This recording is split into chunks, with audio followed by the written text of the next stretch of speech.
चलिए जानते हैं दिन भर के सिलेक्टेड काम की बहुत ही महत्वपूर्ण सिलेक्टेड खबरों को सिर्फ 10 मिनट में 50 बड़ी खबरों को। लेकिन वीडियो को आगे बढ़ने से पहले अगर आप लोगों ने हमारे चैनल को अब तक सब्सक्राइब नहीं किया तो सब्सक्राइब करके नीचे का बेल आइकन को जरूर प्रेस कीजिए। मनीष सिसोदिया को सुप्रीम कोर्ट से जमानत मिलने के बाद राजनीतिक दलों की प्रतिक्रिया रही है। इसी क्रम में झारखंड के सीएम हेमंत सोरेन का बयान आया है, जिन्होंने इसे लोकतंत्र की जीत और तानाशाही की हार करा दिया है।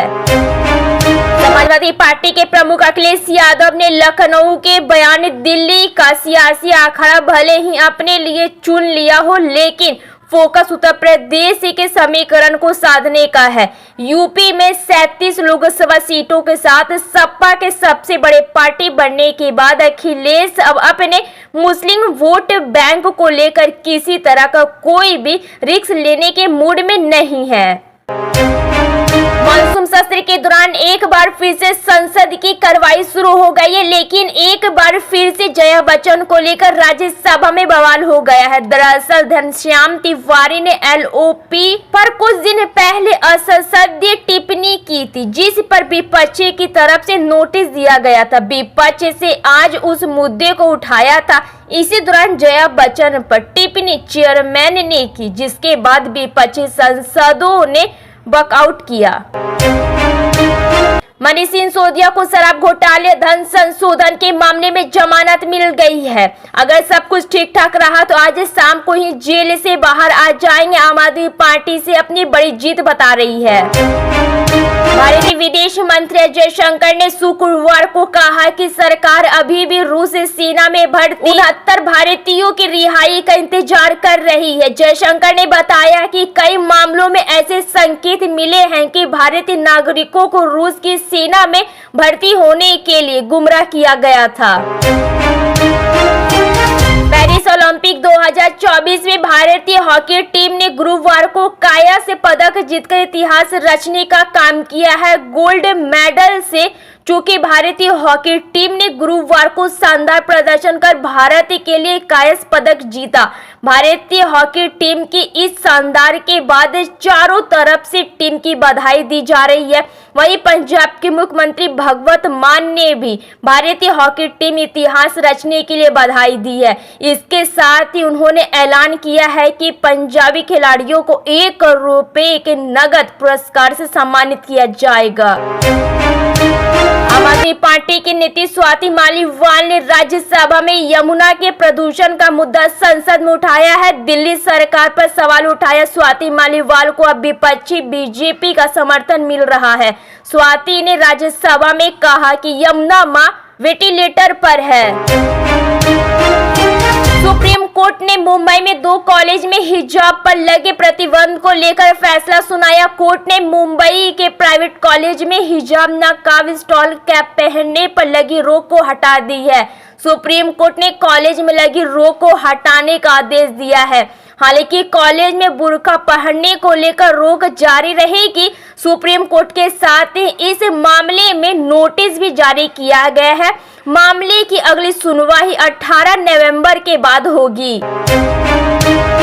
लोकसभा और राज्यसभा के अनुसूचित जाति एससी और अनुसूचित जनजाति एसटी समुदायों को संसदों के एक प्रतिनिधित्व मंडल ने शुक्रवार को सदन भवन में प्रधानमंत्री नरेंद्र मोदी से मुलाकात की। आज विश्व आदिवासी दिवस पर मध्य प्रदेश की सियासत गरमा गई। आदिवासी दिवस पर छुट्टी को लेकर भाजपा और कांग्रेस आमने सामने है। सरकार की ओर से विश्व आदिवासी दिवस पर कमलनाथ सरकार के समय किए गए अवकाश को रद्द करने को लेकर कांग्रेस ने भाजपा सरकार पर आदिवासियों के अपमान का आरोप लगाया है। राज्यसभा में एक बार फिर से विपक्ष ने जमकर हंगामा किया था। इस दौरान विपक्ष ने राज्यसभा की कार्यवाही से भी वॉकआउट कर दिया है। बीजेपी सांसद घनश्याम तिवारी और सांसद मल्लिकार्जुन खड़गे के बीच एक टिप्पणी के बाद विवाद काफी ज्यादा बढ़ गया था। बिहार में बेरोजगारी की समस्या से जूझते युवाओं के लिए नीतीश सरकार ने एक नई उम्मीद लगाई है। नीतीश सरकार मुख्यमंत्री उद्यमी योजना और लघु उद्यम योजना के तहत युवाओं को कारोबार शुरू करने के लिए आर्थिक सहायता मुहैया करा रही है। उत्तर प्रदेश सरकार में उप मुख्यमंत्री और भारतीय जनता पार्टी के नेता केशव प्रसाद मौर्य को बड़ी राहत मिली है। डिप्टी सीएम केशव प्रसाद मौर्य के सरकार से संगठन बड़ा है। इस बयान के खिलाफ दाखिल जनहित याचिका इलाहाबाद हाईकोर्ट से खारिज कर दी गई है। उत्तराखंड के लिए आने वाले दिनों में एक बार फिर से आपदा जैसे हालात हो सकते हैं। मौसम विभाग ने अगले कुछ दिनों में भारी बारिश की चेतावनी जारी की। अगले 5 दिनों तक प्रदेश के पर्वतीय जिलों में गर्जन के साथ साथ बारिश का तेज दौर जारी रह सकता है।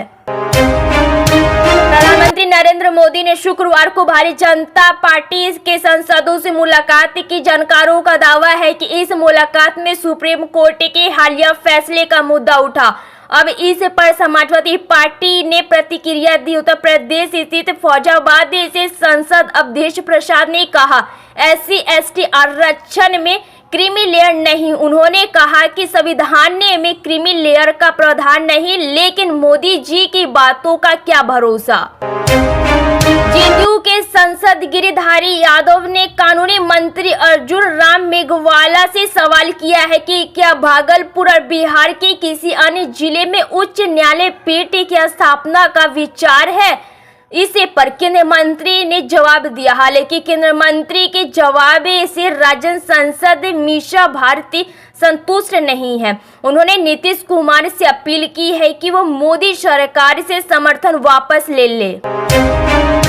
बिहार के विशेष दर्जा की मांग को लेकर INDIF नेताओं का संसद में प्रदर्शन लगातार जारी है। इस दौरान विपक्षी नेता केंद्र सरकार पर जमकर हमला बोल रहे हैं। इसी क्रम में RJD के राज्यसभा सांसद संजय यादव ने भी केंद्र सरकार पर निशाना साधा। उन्होंने कहा है कि हस्तिनापुर की गद्दी के लिए पाटलिपुत्र से समर्थन तो ले लिया, लेकिन बिहार को दिया कुछ नहीं। पीएम मोदी ने अपने सोशल मीडिया अकाउंट X पर अपनी DP बदलकर बीजेपी के हर घर तिरंगा अभियान की शुरुआत कर दी है। पीएम मोदी ने कहा कि मैं अपनी प्रोफाइल तस्वीर बदल रहा हूं और मैं आप सभी से भी ऐसा करके हमारे तिरंगे का जश्न मनाने में मेरा साथ देने का आग्रह करता हूं। बिहार में अगले साल विधानसभा चुनाव होने वाले हैं। इस चुनाव में प्रशांत किशोर भी नजर आने वाले हैं। उनका संगठन जन सुराज एक राजनीतिक पार्टी के तौर पर चुनाव में एंट्री करेगा। इलाहाबाद हाईकोर्ट में जनहित याचिका दाखिल कर कांग्रेस पार्टी के सभी 99 सांसदों का निर्वाचन रद्द करने और पार्टी का रजिस्ट्रेशन निरस्त करने की मांग की गई है। आबकारी नीति घोटाले मामले में 17 महीने से जेल में बंद दिल्ली के उप मुख्यमंत्री मनीष सिसोदिया को शुक्रवार को जमानत मिली, जिसके बाद आम आदमी पार्टी के नेताओं की एक के बाद एक प्रतिक्रिया आने लगी। आतिशी ने अपने सोशल मीडिया पर लिखा, सत्यमेव जयते। वहीं संजय सिंह ने कहा कि 17 महीने के लंबे इंतजार के बाद हमें यह जीत मिली। दिल्ली के कई राज्यों में पिछले कुछ दिनों से तेज बारिश हो रही है। मौसम विभाग के अनुसार आज भी दिल्ली NCR में हल्की बारिश की उम्मीद जताई जा रही है। वहीं यूपी, बिहार, झारखंड समेत 15 राज्यों में बारिश को लेकर अलर्ट जारी किया गया है। 14 अगस्त तक उत्तराखंड, राजस्थान में भी भारी बारिश हो सकती है। गुजरात और सौराष्ट्र और कच्छ में भी 10 अगस्त तक बारिश की संभावना है।